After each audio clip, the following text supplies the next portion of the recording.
అందరికీ శుభోదయం అండి. ఈ ఉదయకాల సమయము మన కొరకు సిద్ధపరిచిన దేవుని వాక్యమును చదువుకుందాం.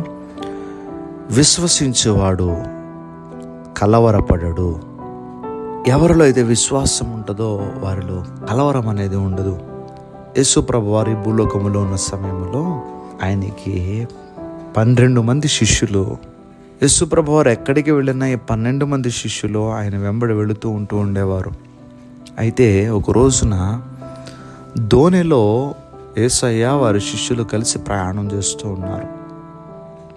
వారు ప్రయాణం చేస్తున్నటువంటి ఆ దోణిలో ఆయన తలవాల్చి నిద్రపోతూ ఉంటుండగా ఉన్నట్టుండి వారు ప్రయాణం చేస్తున్నటువంటి ఆ దోణికి పెద్ద తుఫాను ఎదురైంది. ఆ తుఫాను గాలులకు ఆ దోణి అతలాకుతలం అయిపోతూ ఉంది. యేసు ప్రభువారు సేద తీరుతూ ఉన్నారు. ఆ సమయంలో శిష్యులందరూ కూడా భయపడుతూ ఉన్నారు. భయపడి కలవరపడి యేసు ప్రభువారి దగ్గరికి వెళ్ళి, ప్రభువా మేము నశించిపోతున్నాం, మీకు చింత లేదా అని చెప్పి యేసయ్యను అడిగినప్పుడు యేసు ప్రభువారు సేద తీరుతూ ఉన్నారు కదా, పైకి లేచి వెంటనే శిష్యుల పైన కోప్పడ్డారు. మీతో నేను ఎంతకాలం ఉంటాను, ఎందుకు ఈ తుఫానును చూసి ఆందోళన చెందుతున్నారని చెప్పి యేసు ప్రభువారు వారిని గద్దించినట్టుగా మనం చూస్తూ ఉన్నాం వాక్యంలో. ప్రియ దేవుని బిడ్డలారా, నిజంగా ఆ తుఫాను ఎదురైనప్పుడు మానవ జీవితానికి భయం వేయకుండా ఉండదు. కానీ విశ్వసించిన వాడు కలవరపడితే యేసయ్యకి కోపం వస్తుంది. నా మాటలు బాగా అర్థం చేసుకోవాలి. ఆ దోణి అతలాకుతలం అవుతూ ఉంటుండగా అందులో ఎవరున్నా మానవ సహజం ఏంటంటే ఎవరికైనా భయం వేస్తుంది కదండి. యేసు ప్రభు వారు వెంటనే అంటున్నారు, ఎందుకు మీరు అలా కలవరపడుతున్నారు, మీ విశ్వాసం ఎక్కడా అని వెంటనే అడుగుతున్నారు. ప్రియ దేవుని బిడ్డలారా, విశ్వాసం ఉన్నవాడు కలవరపడ్డాడు. అందుకని యేసు ప్రభు వారు ఆ సందర్భంలో వారిని గద్దించినట్టుగా మనం చూస్తూ ఉన్నాం.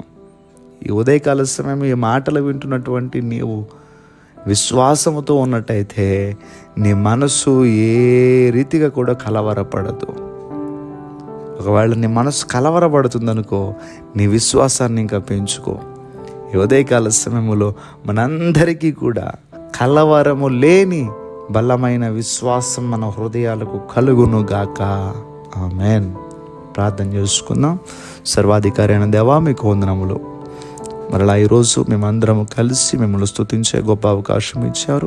విత్తబడిన మాటలు ప్రతి హృదయంలో 100 ఫలింపజేసి ఈరోజు నీ బిడ్డలు వారి దినచర్య ప్రారంభిస్తూ ఉంటుండగా వారి ప్రయాణములకు మీరు తోడుగా ఉండండి, వారి పనులకు తోడుగా ఉండండి. ఎవరికి ఏ కొదువ లేకుండా అందరికీ ఏమేమి అవసరాలు ఉన్నాయో ప్రతి అవసరమును తీర్చి, అలాగే విదేశాల్లో ఉన్నటువంటి బిడ్డలు మీరు జ్ఞాపకం చేసి వారికి మంచి ఆరోగ్యాలు దయచేయండి. ఉద్యోగాల కోసం ప్రయత్నాలు చేస్తున్నటువంటి యవన బిడ్డలను మీరు జ్ఞాపకం చేసుకుని ఏ ఉద్యోగముల కోసం వారు ఎదురు చూస్తున్నారో మీ చిత్తానుసారంగా వారికి అనుగ్రహించండి. కుటుంబ సమస్యలతో బాధపడుతున్న వారు వారి సమస్యల నుంచి విడిపించండి. కుటుంబంలో ఐక్యత దయచేయండి.